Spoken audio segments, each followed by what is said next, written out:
Okay, so you did Meta in 2020. Crazy year for you and for the whole group. Before you came into Meta, what was your doubts? Did you have doubts about a gap year? Did you have doubts about Meta? What was going on through your head before you came here? So Mieta was actually my second gap year that Okay. I took, and to be honest, before I started with the program, I didn't really know what it was about. I Yeah. just kind of heard through the grapevine and sitting in church, saw the videos, and then kind of just had a pulling on my heart, just ask if you can do that because I wasn't sure what I wanted Yeah. to go study. Okay. And then when I started, it was kind of for me being a bit older, having doubts about will I fit in with the younger people Yeah, and yeah. can I relate to them, and also um, being excited for what could happen during the year, but also not knowing actually what was going to Yeah, happen. yeah. So for me, it was a really pleasant surprise. Okay, that's great. And when you came into the year, so you started the year, what did you have like sort of a fear? You said of not fitting in or not. What was other fears that you experienced, like when you came into the year and it was like orientation and everything? What was going through your head? So, yeah, definitely the fears of not fitting in, not relating to the people, and also, I guess, getting confronted with situations that you won't find yourself in typically, that you won't put yourself in Yeah. typically, and now voluntarily going into them. And I think a lot of that could have stopped you from actually participating in the year and actually engaging in the year. But seeing how open everybody else was to the growth and to relationships, and that really encouraged me as well to engage and to give the year my That's good. all. So that really helped also. That's very good. And what was the biggest challenge for you in the year? Or was there more than one? There were a few challenges. I think definitely. Sure. Good question, Mariloux. So it can be a camp, it can be relational.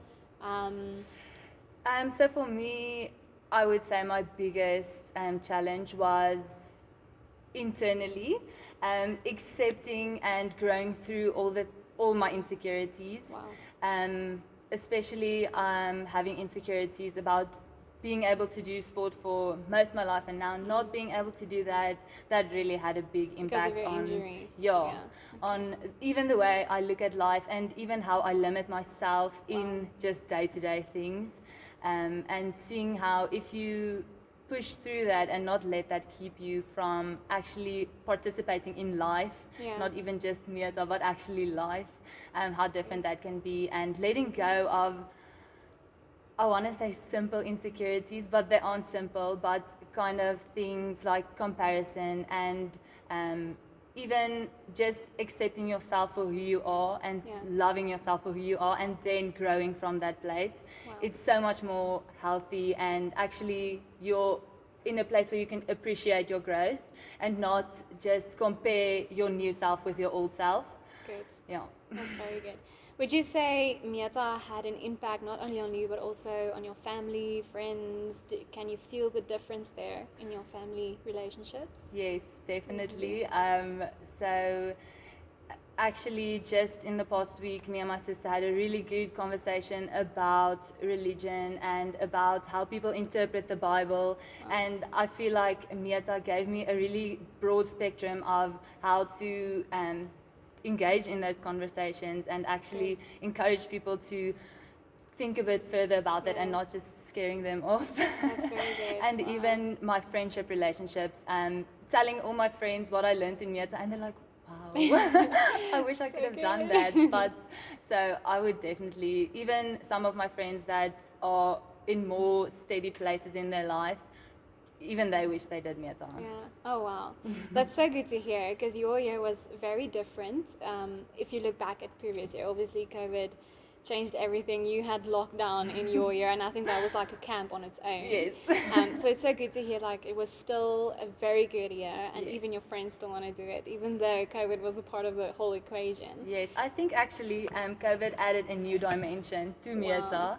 Mieta, because you learn in class about all these things and then you head to the commune where it's really easy because Yeah. everybody knows the same Yes. things, but actually learning those things in your household where you are kind of already comfortable in a certain routine and now having to share this information and seeking to understand why they aren't understanding what you just learned. good. So I think that actually already gave us an opportunity to have kind of a view of how it's going to be like after the Meta bubble and seeing like, Yeah. okay, you have to approach this in a certain way so that people can understand your heart as well. That's So good. that was Wow. actually a bigger blessing for the future, I think. Yeah, that's good. And do you feel like you are more prepared for life after Meta because of Meta? Yes, Definitely. yes, definitely. Okay. So going into your studies and maybe starting a family later on, what is your feeling now? Do you feel prepared? Do you feel more confident? So I definitely feel more prepared and also having a good foundation of where to start and knowing what to look for and having a set, for myself, set values and goals and knowing where I'm heading. I feel a lot more comfortable and confident in doing that, and also just even I feel more comfortable in failing. Wow. Just to know that it's a learning process So and good. you don't have to do it right the first time around. So, Wow, yeah. that's so good. Thank you so much. This means a you. lot. And I hope everyone hearing this will feel inspired. And don't be surprised if someone comes into your DMs and just wants to ask you a few questions about Meta. Okay? That's welcome. Cool, thank you. Thank you, Mariloux.